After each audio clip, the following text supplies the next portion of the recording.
Which ion is responsible for repolarization? Potassium ion. R depolarization এর জন্য responsible হচ্ছে sodium ion.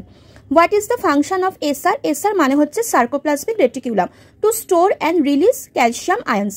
What is the term for the force generated by a muscle when it contracts against a load? Muscle tension.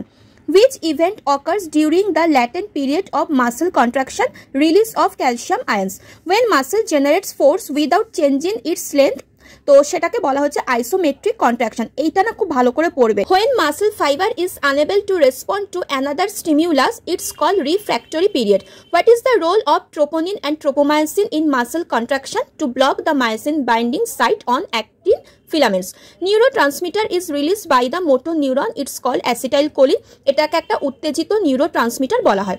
Function of neuromuscular junction to transmit chemical signal from nerve to muscle. Which muscle fiber is more prone to fatigue? Type 2 fast twitch. আর এই ফ্যাটিকটা তৈরি হয় কারণ পেশিতে তোমার lactic acid প্রচুর পরিমাণে জমা হয়ে যায়, সাথে CO2 জমা হয়ে যায় সেই কারণে।